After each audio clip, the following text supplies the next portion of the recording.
Picture this. It's May 19th, 2009, and my 19th birthday just passed 12 days earlier. Now close your eyes for this part, okay? Sincerely, close your eyes because I want you to get the vision of this, okay? It is a cool slash warm spring day.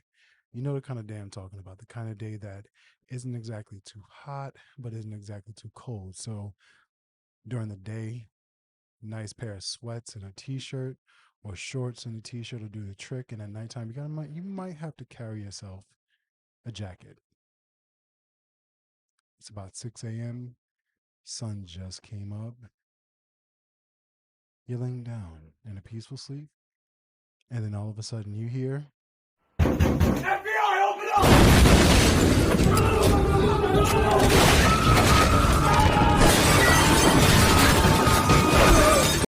this isn't going to be your normal story time. This isn't going to be what you think it is. This is a story time, but it's a story time about when my mother, my cousin, my aunt, both my brothers, and myself got arrested and went to jail. Hi, I'm Second Chance, and welcome back to the channel.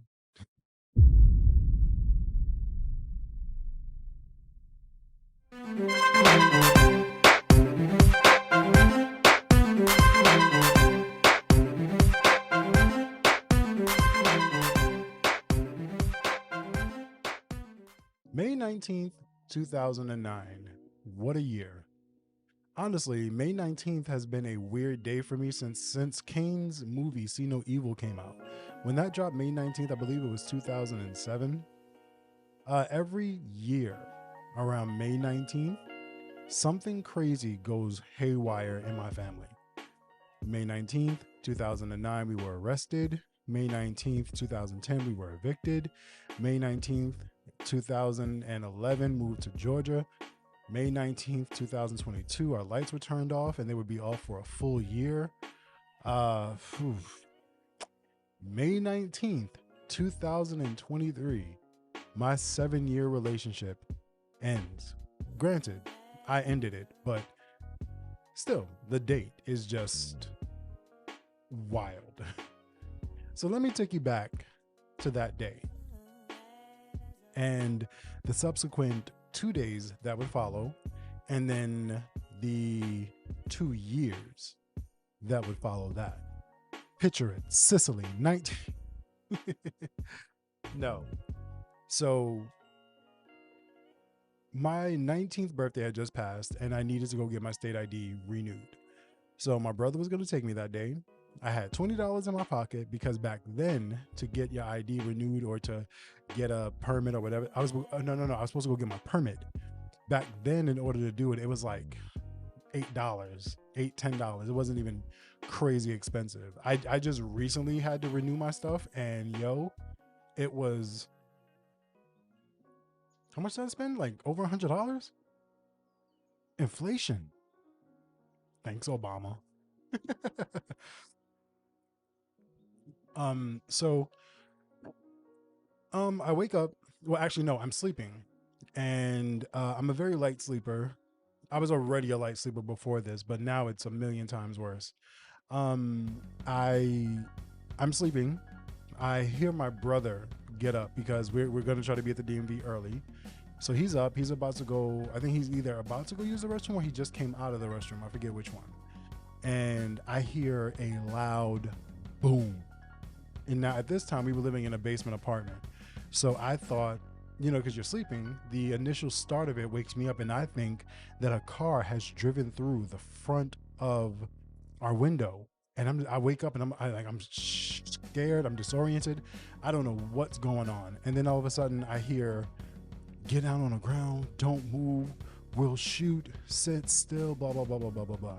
And then I notice there are red dots on my chest. I look down and I see red dots on my chest. And then I look up, there is a SWAT team of about 10 to 15 cops or SWAT officers, I don't know who, with a battering ram ballistic shields, guns. Well, I know for a fact I saw a handgun. Definitely I saw that one, but I don't know where the red lights were coming from. I don't know what kind of guns have those. Pointing at me and my entire family. We don't know what's going on. We have no idea why they are there.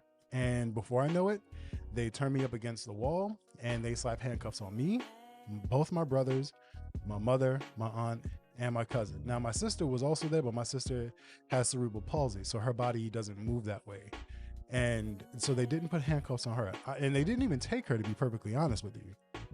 And my aunt was so scared that they didn't take her either.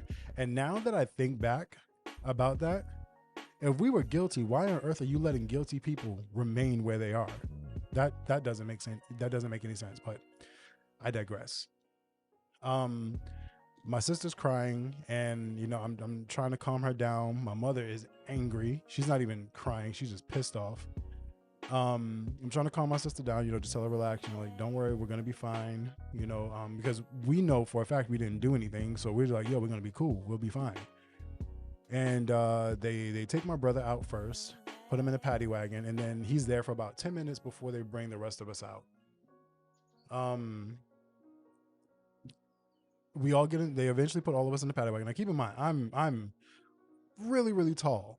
So to get into this thing without my hands, because my hands are handcuffed behind my back, is really difficult. Like, I got to make sure I maneuver properly, make sure I don't hit my head. I got to stay hunched over and blah, blah, blah, blah, blah. I get in the back of the paddy wagon. My brother's there. And then there's two other people there as well. Don't know who they are. Don't know why they're there. But one woman just keeps yelling and crying and keeps saying that she just wants to go home. That's it. The other guy's not talking. They drive us to the precinct.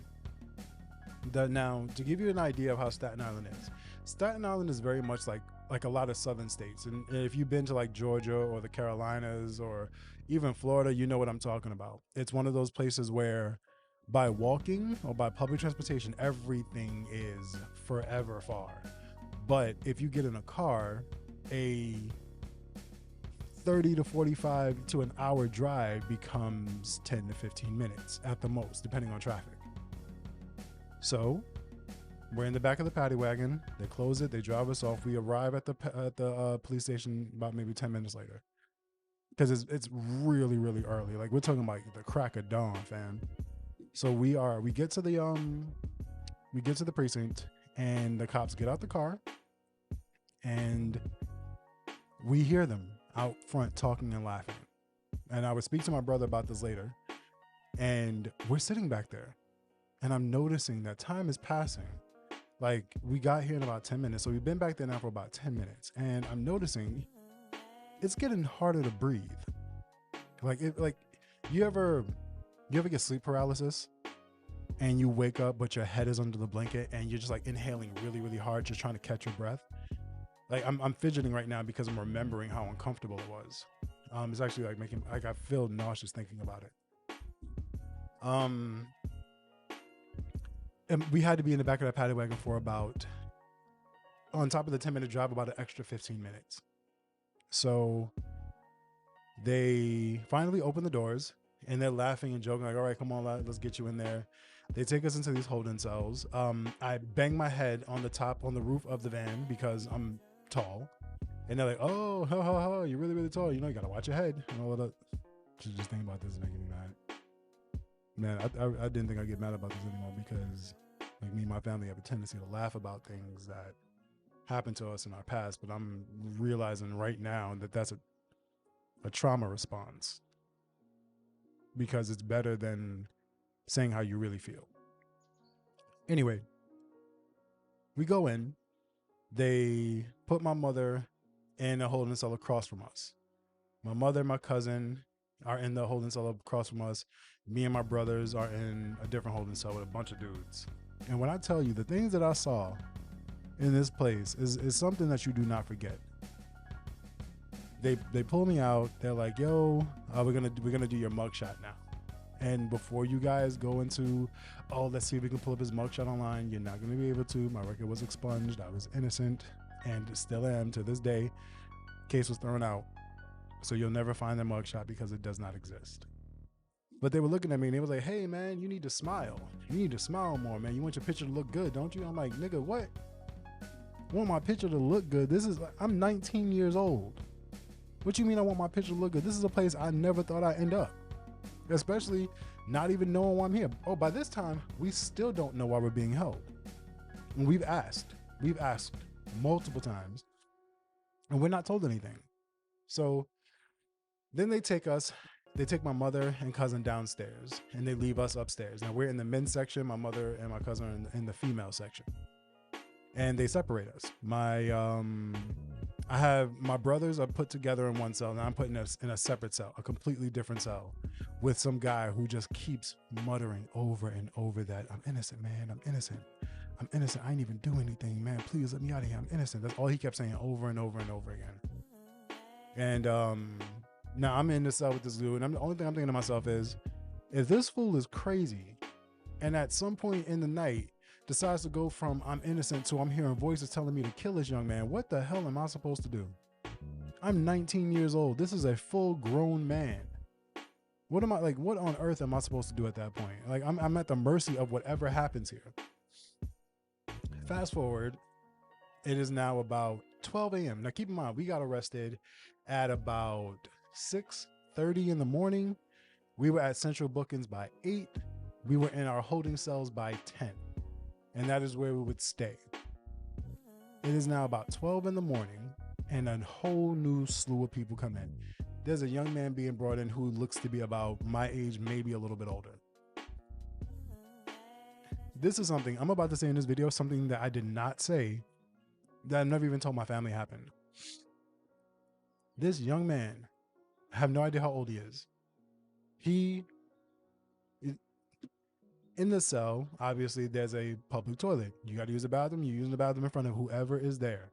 My man sits down, and I'm like, okay, he has done this before, because my man is way too comfortable. When I tell you I did not use the bathroom.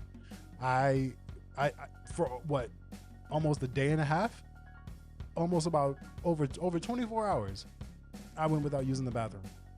My man he sat down, he did whatever he had to do, grunting and straining and whatever, and then pulls a bag of weed out of the toilet. And I wish I was making that up. I wish I was making that up, but I am not. So I see that happen, and he looks at me and he's like, yo man, don't say nothing, don't say nothing, don't say nothing.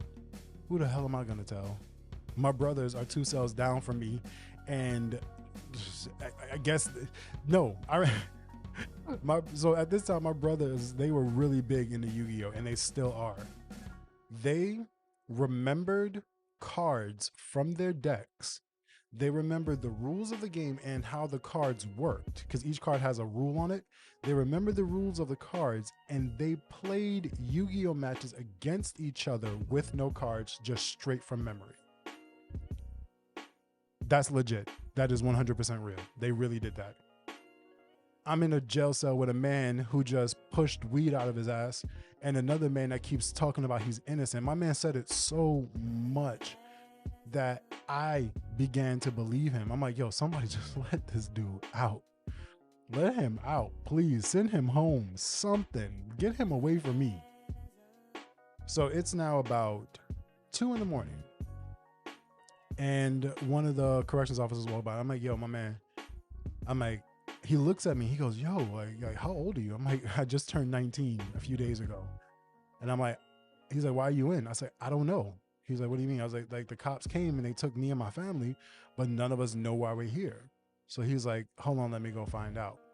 So he leaves. He comes back like 5-10 minutes later. And I'm like, okay, what's up? He's like, all right, so your mother and your cousin are downstairs. This is how I found out where they were, because I didn't know where they were at the time. He's like, your mother and your cousin are downstairs. They're safe. But they have you guys on possession with the intent to distribute. And I'm like, possession of what? He's like, drugs. And I'm like, distributing to who? He's like, whoever your clients are. I ain't got no clients. I'm 19. I'm a 19-year-old. My brother is only 17. My older brother at the time must have been about maybe 20, 21, maybe 22. My mother was like, come on, fam. Like, no, that's not us. So he's like, I'm gonna just keep it. He's like, I'm gonna be honest with you. He said, I hope you don't get convicted. And I'm like, there's no way for me to get convicted. There's no way for us to get convicted because we weren't doing that. We were in our home. He said, this carries a minimum of 10 to 15 years. And hearing that made my heart drop. And it was in that moment that I realized why they cut your strings off your pants and off your sneakers. Because if I had heard those words, sentenced 10 to 15 years, this video would not be happening.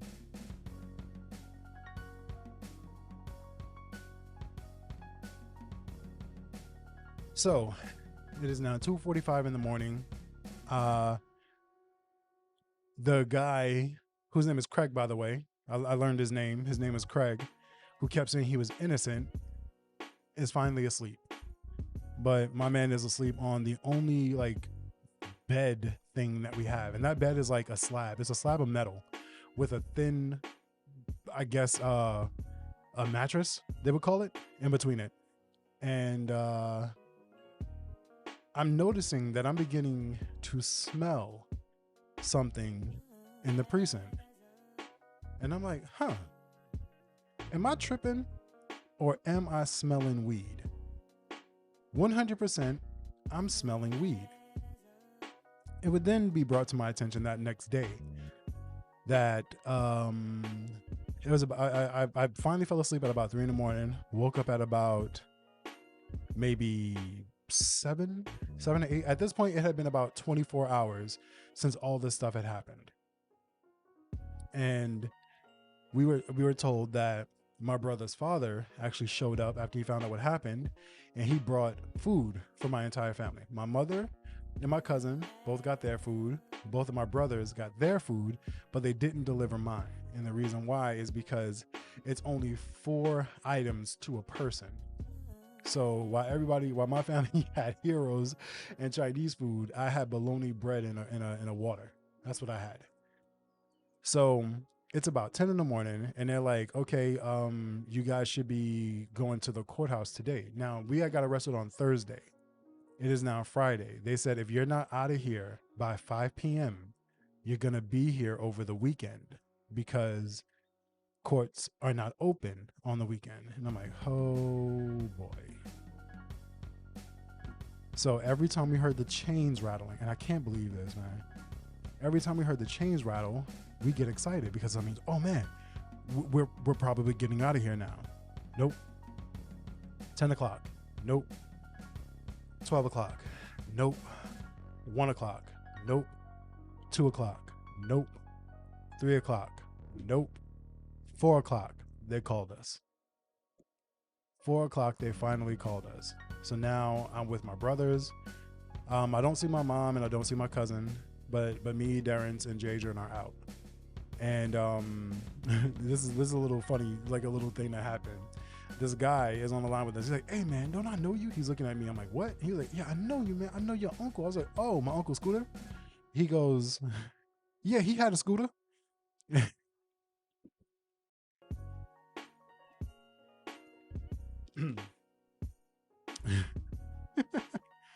It's funny because my Uncle Eric, we called him Scooter. My uncle unfortunately passed away last November. While I was at work, I wasn't at work. I just started a new job, and I got the call that my uncle had passed away. My mom told me. My mom got a call that my uncle passed away. And she told me when I came home, and it messed me up. I've been sending him messages to his Facebook like almost daily, just letting him know that he stays in my mind. But so we get put on the back of another van. It wasn't a paddy wagon at the time; it was bigger, and there were a lot of people. And I hear my name being called, and it's my mom. My mom's calling me, and my cousin's with her, and obviously my brothers are with me. And then I hear, hey yo, is that the Wrestlers? me and my brother, we wrestled out here on the island many years ago. We every summer we would wrestle for about 3 or 4 months for the kids out here to keep them, out of trouble and doing bad things on the streets and whatnot. And people recognize us for that. Legitimately, about a month ago, I was outside getting ready to leave for work, and some guy walked by. He's like, "Hey, yo, man, I used to watch you wrestle when I was a kid." And I'm like, "What?" He's like, "Yeah, 2009, 2000, even before that, like 2006, 2007, we were wrestling out here." So this kid that was watching this must have been about like 8 or 9 years old. And now he's like a full grown man. He's like, "Yo, I appreciate what you guys did." He's like, he wrestles in school now because what he saw us do. But anyway, he goes, "Yo," this other kid is like, "Yo, is that the wrestlers?" And he's like, and they recognize us, like, "Oh yeah, that's them." He's like, "Yo, they innocent." He's like, "They don't do nothing but wrestle for the kids out here, so why they back here?" And it just made us laugh. So we get to the courthouse a few minutes later. We're in another holding cell this time. And these dudes in here are like used to this stuff, bro. They got systems and everything. So my man's is just fucking like they're putting bags of weed inside themselves. I saw one dude swallow a bag, one dude push one inside of himself, and I'm just like how do you get to that point? How does this happen? What clicks in the brain that makes you go, "Hey, yo, like, let me make sure I do this"? So like, how did you even get that? Like how did you even get that in here? And what are these cops supposedly doing to make sure like the people that they actually have here on drug possession don't actually possess drugs? Wild. So they walk us into the courthouse. My brother's, at the time, girlfriend, now wife, her and her parents are sitting there, and they're in tears watching us walk in handcuffed like that. So we're standing there. The judge calls our name, George and Burke, and they're like, "Are the lawyers present for the cops, the people that broke into the house?" And they're like, "No." So they're like, "All right, let them go. They're gonna come back in a month." So we go home. We throw the clothing that we had out, get rid of it all. Our serenity in the home is destroyed. The door is broken. We have to buy a makeshift lock to keep it on. There are holes in the ceiling, holes in the wall, and I mean, like, it looks like they just like punched holes into different parts of the ceiling just because they could. They broke our refrigerator, so we had no fridge. So anytime we had food, we had to set it outside at nighttime with the hopes that it would stay cool and that nobody would steal it or an animal would steal it. Fast forward a month. We are now in June. We go back to court. The cops do not show. Lawyers for the cops do not show. They tell us to come back in a month. Now keep in mind, the world's worst thing happens at this time. Michael Jackson dies. Lord have mercy. Michael Jackson dies. Michael Jackson dies. I remember at the time I was dating a young lady, and I called her the day Michael Jackson died, and she says, "I knew you were gonna break up with me that day because when you called me, you didn't call to talk to me. You called to tell me that Michael Jackson died, and you then hung up." And sure enough, not too long after that, I ended the relationship. But I got karma for that one, trust me. So after that, we go back in July. They do not show up again. This time the judge says, "We're going to bring them back one more time in August." And at that point, they better produce the warrant, and the lawyers and the cops that were there that day better show up. The last month comes. August is here. We're in the courthouse and we're waiting. My brothers, being the dumbasses they are messing around with each other, playing around while we're in the courthouse. Like, we're literally sitting in the courthouse waiting to see the judge. Like, we're in the room just waiting, and these two fools are playing around, joking around. The judge hears them. He's like, "You know what? I've had it with these two, with the disturbances. Send them outside.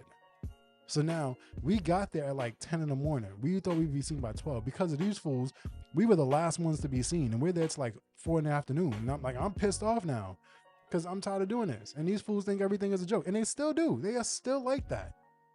They still joke around when things are serious. And it's baffling to me. Idiots.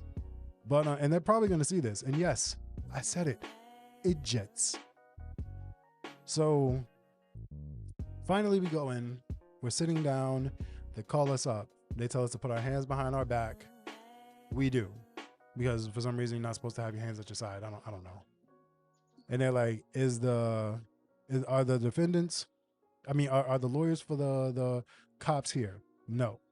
Do they have they produced the warrant to show that they had probable cause and just cause to go into the apartment and arrest these people? No. He's like, and this is how many times they've been here? 3. He said, okay, case dismissed. My mother immediately breaks down crying. And I put my hand on her back. I stand her up because I'm like, nah, we're not doing that. We're not doing that. We don't give them the satisfaction of these tears. And absolutely not. They don't get that. They don't get to see like, oh God, thank God this didn't happen. No. They're going to see that we standing tall and we standing strong. And that's not because we don't show no emotion, but that's because of the fact that we knew this whole time we were right and we were innocent and we stood by that. So now we're not doing that. My mom stood up, and as soon as we turned around, I want to say there was about maybe 5 or 6 lawyers who stood right at us and was like, hey, yo, you got a lawsuit on your hands. You definitely got a lawsuit on your hands. So now comes the fun part. And I lie when I say fun. We decide we're going to sue the New York Police Department in the state of New York. And we do. And this now opens up a whole bunch of other stuff. We now they're bringing us to all these buildings for meetings, and they're separating us, and they're like, each one of you have to go in there and tell your story, and they're going to look to see if your stories match in every single detail. And he's like, the reason why they do that is because they want to see who stumbles and fumbles because they're trying to make something up versus the people that tell the story. And the ones that fumble and stumble are the ones that are going to get picked apart. So my turn comes. I go in there. There's a stenographer. There's my lawyer. And there is the city lawyer. And the city lawyer, she's just trying to like, I get it. You're the bulldog. You're doing your job. You want to be mad gully and mad rough and whatnot. It's like, cool. That don't scare me. I'm from Brooklyn. That don't scare me. So I'm sitting there, and he's like, listen. He's like, listen, because my family already told him I'm the one with the temper problem. I'm the one that speaks his mind. So he's like, listen, I will tell you when to talk. I will tell you what to answer. I will tell you what not to answer. If I say answer, answer. If I say don't. If you need clarification, look to me. He's like, do not do anything else. I'm like, all right. We get in there, and she's like, okay, tell me what happened. So I start telling her what happened. And I'm like, there were guns drawn on me in there. And she was like, well, how did you know there were guns drawn on you if it was 6 o'clock in the morning and you had just woken up? And I looked at my lawyer. He's like, go ahead. I'm like, well, in case you didn't know, in the summertime, the sun comes up at about 5:30. So by the time the door was broken down, which you just said was at 6 a.m., that would mean that the sun is already up. And the reason why I know guns were drawn on me is because there's a red dot pointed at my chest. Now, would you like to tell me what points a dot at your chest besides a laser? And she's like, oh, you can't ask that. I'm like, well, I did. And she's like, oh, you're being argumentative. I'm not being argumentative. I'm answering your question and making an argument. So then she asked me something. I can't remember what the question was. But my lawyer goes, he's not answering that. And she goes, so he can answer how he knew blah, blah, blah, blah, blah, blah, but he's not going to answer this. And he was like, nope. And my man had his leg crossed and he was in his phone. He wouldn't even look at her. And she was getting pissed off. And she was like, you know what? That was a bad call. He was like, whatever. He's not answering it. Next question. So they did all that back and forth. We leave. Like 6 months go by and they call us in and they're like, listen, they want to settle. Turns out they did not have a warrant.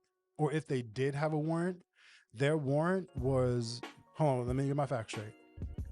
So it's not that they didn't have a warrant. They didn't have a warrant for us. We were living in a basement apartment our apartment was separate from the apartment upstairs, 2 different apartments. And they didn't believe us until we had to produce mail showing that we get mail sent to, I was about to say the address, but sent to that apartment lower level. And all the other mail was for the upper part. So when the cops came and they broke into the wrong apartment, they violated the warrant that they had. They destroyed whatever they had. And they came through our apartment, arrested people from upstairs, and brought them down through our apartment out the door along with us. They weren't supposed to do that. If they had acted on their warrant properly, the people that they arrested, which would have been upstairs, I guess that would have stuck. I don't know. But the moment they broke into our apartment and slapped those handcuffs on us, they messed up. And they knew they messed up, which is why they never showed up to court. So they settled out of court. We take the settlement, and that's it. That ordeal happened 2009. We were officially done with them in 2011. Not too long after that, we would move to Georgia, and a whole bunch of other stuff would ensue at that point. But now, while this story has a happy ending, I can't help but think about today's world and how often cops break into the wrong house, and then the person is justifiably angry and scared and reaching for a weapon because they don't know what's happening, and then something terrible happens. Or they're put in the back of a paddy wagon and things get haywire and they end up dead. I can't help but think about those things, like the fact that we were at the back of the paddy wagon for almost 20 minutes after arriving. That could have easily been us. And it's so wild that no one talks about the aftermath, right? You hear, oh, you guys got out, you guys won your lawsuit, you guys sued the city, you guys got money and all that other stuff. Yeah, but none of that matters when your peace of mind is disturbed. When your peace is broken, none of that matters. To this day, I cannot go to sleep in silence anymore. Like, I need specific sounds. Like, I can't listen to music when I fall asleep because music have some music, the volume isn't always the same on all music. So some music could be really, really loud, and it could be a loud boom, which will cause me to jump out of my sleep. So I have to go to sleep to like comedy specials and podcasts and things like that. Like, I have a whole private playlist on my YouTube called Sleepy Time that I play every night since I was 19 years old to go to sleep, because I can't sleep without it. Or the fact that when something goes wrong, you don't want to call the cops because you don't know what their intentions are. You don't know what they're going to do. No one talks about the after, when all the hoopla and all the pageantry, and I use that term loosely, goes away. No one talks about that stuff. The amount of therapy that you need. And I wish me and my family knew about that. I wish we knew the amount of therapy that we would need so that we could have gotten it. Because maybe then, and by the way, we're all pretty much like that now.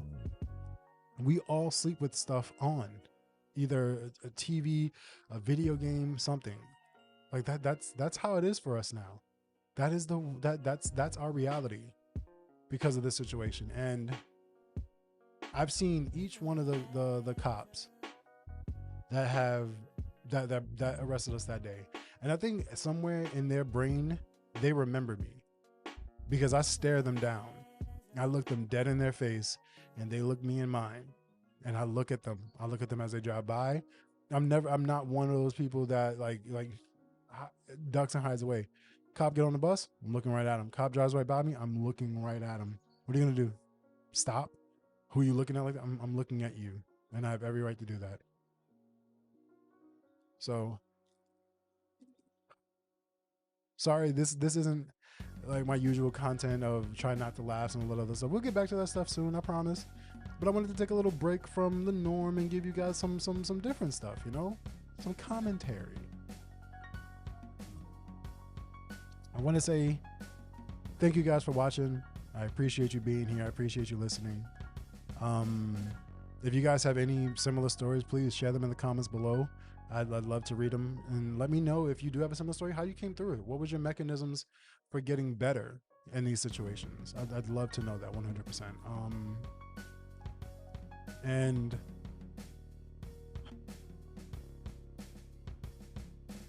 I just hope that this doesn't happen to any more people, because not everybody's story turns out like ours. So thank you guys for watching. I know I said that already. Just a quick update on some things that are going on. This is not part of the 1,000 subscriber announcement. This is just something so that you guys know what I'm up to. When the summer rolls around, we are officially going to be doing IRL content, meaning in real life content. I'm calling this my beach summer series, which means that over the summertime, I will be going to different beaches and interviewing different people for different reasons. And I don't know what I'm going to ask or what they're going to say, but it will be unfiltered. It will not be uncensored. That will come later, but you got to get me to 1,000 subscribers before I can talk about that. And also, I made a music video. Well, I made a music video in 2016. If you would like to hear the story of how I made a viral music video and then had to delete it, let me know in the comments below, and click that like button as well. Thank you guys for almost 300 subscribers. I believe we are at 297 as of the time of this recording. I'm going to check very quickly because my computer is open. As of the time of this recording, we are at, oh man, my vision's so blurry. We are at, I need glasses. I'm blind as a damn bat up in this piece. I highlighted it and still couldn't see. Here's my damn brightness. 298 subscribers. We are 2 away from breaking the 300 mark. 2 subscribers away at the time of this recording. So thank you guys for that. I appreciate you. I came back to YouTube about a week ago. Came back to YouTube about a week ago. Remember that stupid meme? And I was at 286 subscribers. I have posted every day since then. And from one week to the next, I have jumped to almost 300 subscribers. So I am incredibly thankful and incredibly humble for that. Thank you guys so much. Thank you guys for watching. Thank you guys for listening. And I will catch you guys in the next video. I'm Second Chance, and I approve this message. Peace out.